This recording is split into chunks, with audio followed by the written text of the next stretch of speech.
Un beau dimanche matin, une foule désespérée remplissait la grande salle des assemblées des Terres Saintes. Des murmures traversaient les rangées tandis que les fidèles tendaient le cou pour apercevoir la prophétesse Boka, plus connue sous le nom de Mama la Solution. Certains disaient qu'elle pouvait percer l'âme et révéler des secrets enfouis. D'autres juraient qu'elle avait le pouvoir de parler directement à Dieu. Mais ce jour-là, une atmosphère troublante planait. Soudain, un cri retentit sur le côté de la salle. Une femme nommée Agatha, une assistante de confiance de Mama, se précipita à l'avant, les yeux écarquillés et tremblante. Elle l'a encore fait. Mama a guéri un homme. La congrégation éclata en acclamations. Mais Elisa, une fidèle discrète qui fréquentait l'église depuis des mois, remarqua quelque chose d'étrange. Elle avait vu cet homme, soi-disant infirme, marcher au marché quelques jours plus tôt. Le doute s'insinua en elle. Mais qui la croirait? Mama la Solution était puissante, intouchable. Ses fidèles se battraient pour la défendre. Des années auparavant, Boka n'était qu'une jeune fille simple, issue d'une famille modeste et pieuse. Ses parents l'avaient élevée dans la droiture, la foi et l'amour de Dieu.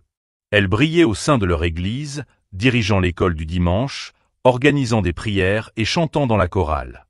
Tous l'adoraient et certains disaient qu'elle était destinée à une grande destinée. Mais personne n'aurait pu imaginer qu'elle emprunterait un chemin aussi sombre. Des années plus tard, après avoir eu du mal à bâtir son ministère, Boka participa à une grande conférence de pasteurs. Là, elle rencontra des prédicateurs célèbres qui semblaient détenir un pouvoir mystérieux.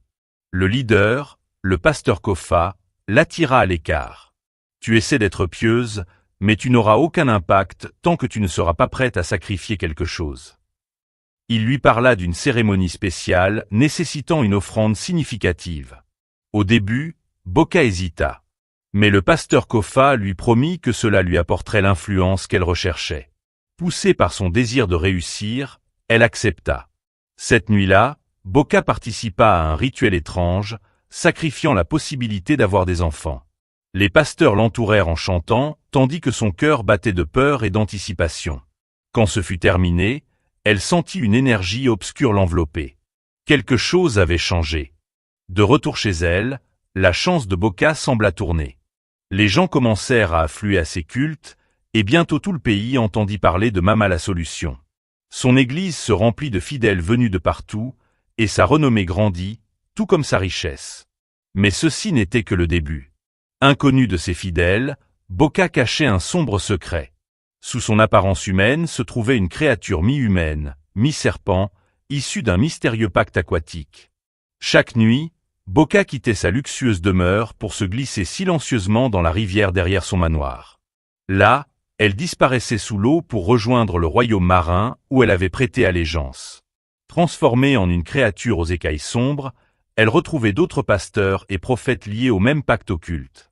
Dans ce royaume, la reine marine, une figure terrifiante aux traits serpents, lui accordait des visions et des pouvoirs en échange de sa loyauté, de son âme et de son humanité. Le prix le plus douloureux était sa stérilité, un sacrifice qu'elle avait accepté pour obtenir autorité et influence. Dans son église, personne ne se doutait de rien. Pour eux, Boka était une prophétesse sainte. Ses services attiraient des foules désespérées en quête de miracles et de délivrance. Certains donnaient tout, argent, bétail, et même des objets de famille précieux.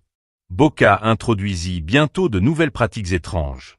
Chaque membre reçut un miroir, qu'elle appela le miroir de la vie. Ce miroir, disait-elle avec autorité, est béni par le Tout-Puissant. Regardez-le chaque matin, parlez-lui, et il vous révélera ce qui a besoin d'être guéri en vous. Les fidèles vénéraient ces miroirs, croyant qu'ils les rapprochaient de Dieu.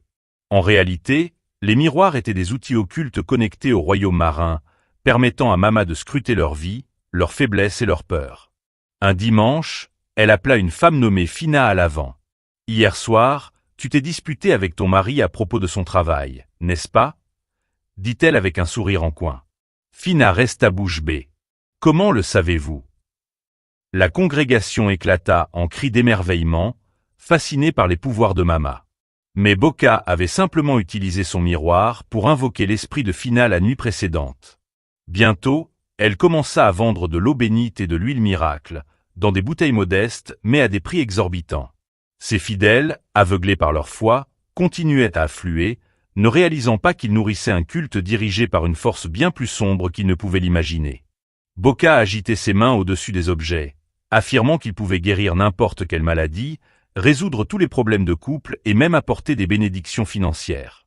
Lorsqu'Elisa vit une mère en difficulté donner ses dernières économies pour une petite bouteille d'huile miracle, elle serra les poings, sentant ses soupçons s'approfondir. Le dimanche suivant, la voix de la prophétesse Bokka résonna dans l'église tandis qu'elle scrutait la congrégation de ses yeux perçants. Son regard s'arrêta sur un jeune homme assis au milieu de la salle. Il s'appelait Obina, un récent diplômé de retour au pays après avoir étudié à l'étranger. Accompagné de sa mère, il était venu visiter l'église de Bokka, ayant entendu parler des révélations divines de Mama la Solution. Il pensait qu'il était sage de venir chercher une bénédiction.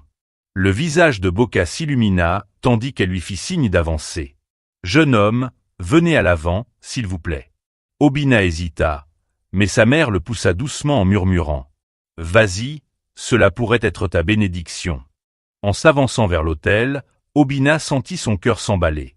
Bokka leva la main dans un geste qui semblait empreint de révélation divine. Prenant une profonde inspiration, elle déclara d'une voix dramatique. « Le Seigneur m'a révélé quelque chose de troublant, mon fils. » L'assemblée se figea, suspendue à ces paroles. Bokka regarda Obina avec gravité, secouant lentement la tête. « Jeune homme, ta batterie de vie est dangereusement faible. Je vois des ténèbres devant toi si rien n'est fait. » Obina sentit son cœur battre encore plus vite. « Batterie de vie? Qu'est-ce que cela signifie, Mama ?» Bokka posa une main rassurante sur son épaule, sa voix baissant pour intensifier la tension. « Cela signifie, mon fils, que si rien n'est fait rapidement, tu ne vivras pas pour voir tes 30 ans. Mariage, enfant, tout cela te sera perdu, à moins que tu n'agisses maintenant. » Le visage d'Obina devint livide. Sa mère poussa un cri, portant une main à sa poitrine. Mais Bokka continua, levant la main comme pour offrir de l'espoir. « Le Seigneur a prévu une solution. Il existe un moyen de recharger ta batterie de vie, de t'assurer une vie longue et prospère. » Elle se pencha vers lui, ses yeux brillants d'intensité. « Tu dois faire un sacrifice, une semence puissante, quelque chose qui te coûte vraiment. Car le Seigneur bénit ceux qui donnent de tout leur cœur. » La mère d'Obina le serra fort, les yeux écarquillés d'inquiétude. « Quel genre de sacrifice, Mama ?» Bokka hocha la tête comme si elle s'y attendait. « Le Seigneur m'a révélé que la vie de ton fils peut être renouvelée par le sacrifice d'une vache. Pas n'importe quelle vache, mais une vache forte, en bonne santé et sans défaut. » Obina sentit son esprit vaciller à cette idée.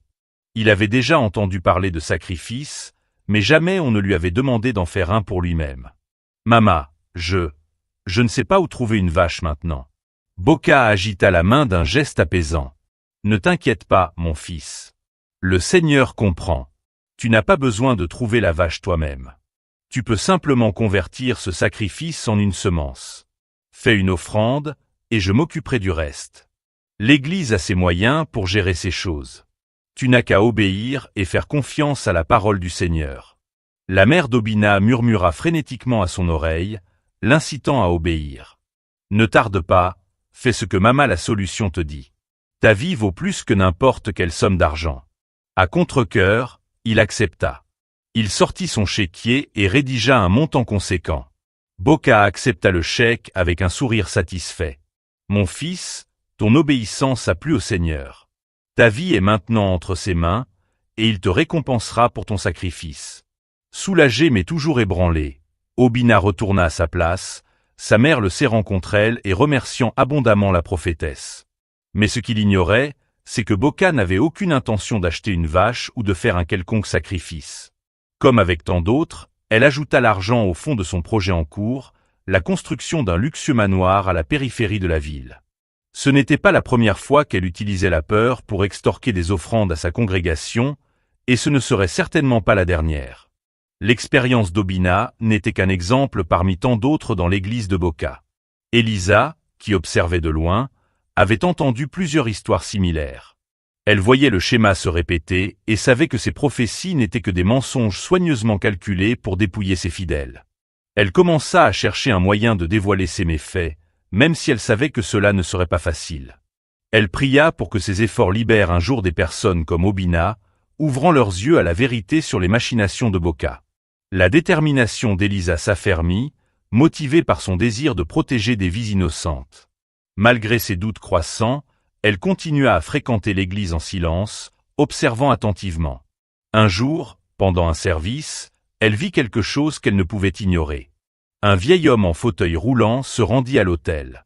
Mama la Solution posa la main sur son front, murmurant une prière. Soudain, l'homme se leva, tremblant de force supposément retrouvée, tandis que l'assemblée éclata en cris de joie.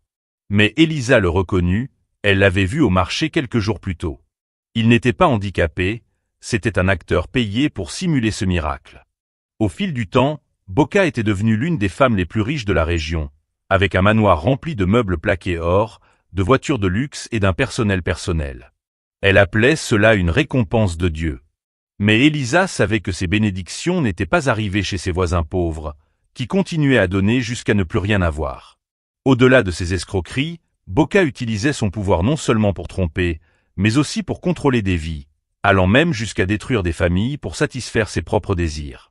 Elle portait une attention particulière aux hommes riches et influents qui fréquentaient son église, surtout ceux qu'elle jugeait facilement manipulables. Si Boka jetait son dévolu sur un homme marié, elle inventait des visions et des révélations divines qui semaient le doute sur sa femme, créant ainsi le chaos dans le foyer. Lors d'un service particulièrement scandaleux, Boka désigna un homme d'affaires prospère nommé Monsieur Okiki. Elle l'appela devant l'assemblée, levant dramatiquement la main comme si elle recevait un message divin. « Frère Okiki, déclara-t-elle, le Seigneur me montre une vision troublante, un nuage sombre qui entoure votre foyer. Quelqu'un de proche, quelqu'un en qui vous avez profondément confiance, agit contre vos bénédictions. » Comme on pouvait s'y attendre, Monsieur Okiki parut alarmé, ses yeux s'écarquillant de peur et de choc. « Prophétesse, qui cela pourrait-il être ?» demanda-t-il désespérément, impatient de protéger sa fortune et sa famille. Boka se pencha, baissant la voix dans un murmure solennel. « C'est votre femme. Je vois son esprit enchevêtré dans un filet d'envie et d'avidité, bloquant vos percées. » Mais elle ajouta rapidement. « Ne craignez rien. Mama la Solution est là pour vous aider.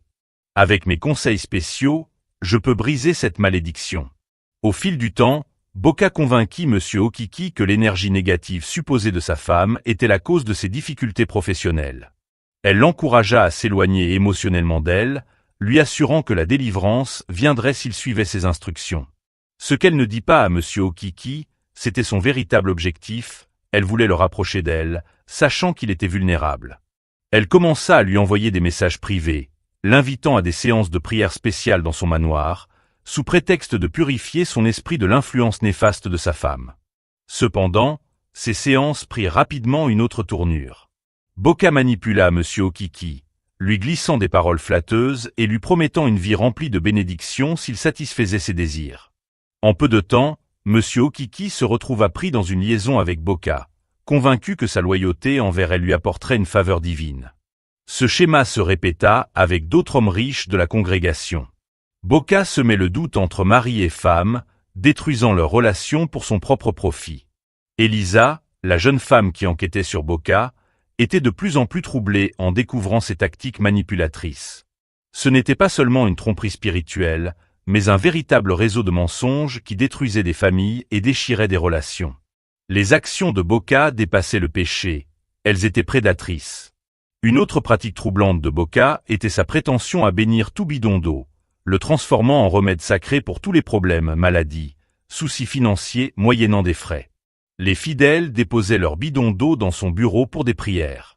Mais derrière les portes closes, Boka se contentait d'y verser une poignée de sel et de sucre, déclarant « Maintenant, ramenez cette eau chez vous et buvez-en chaque jour. » Le mélange de sel et de sucre modifiait légèrement le goût, convainquant les fidèles que l'eau était réellement bénie.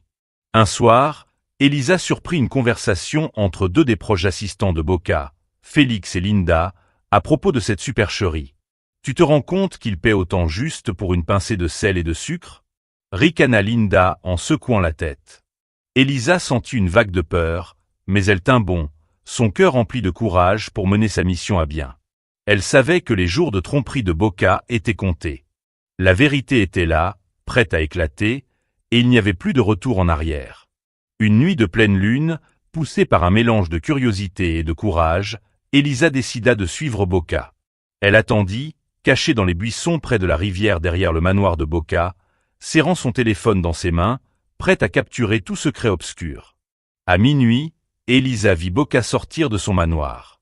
Elle avançait gracieusement vers la rivière, presque comme si elle glissait sur le sol.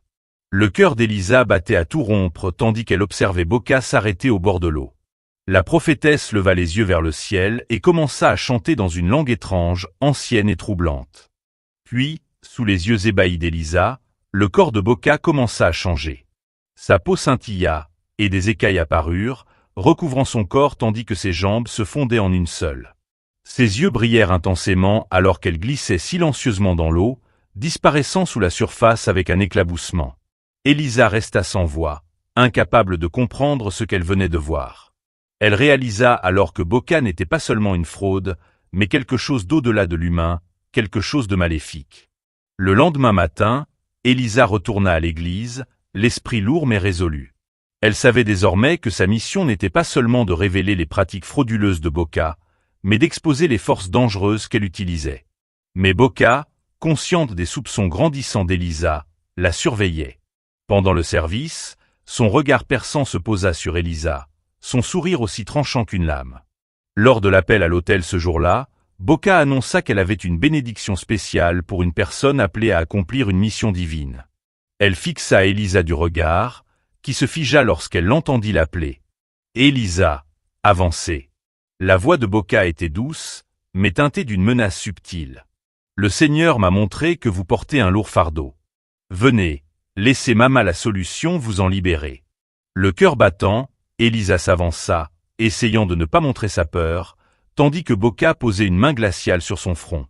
Elisa ressentit un frisson glacial parcourir son corps lorsque Boka lui murmura à l'oreille.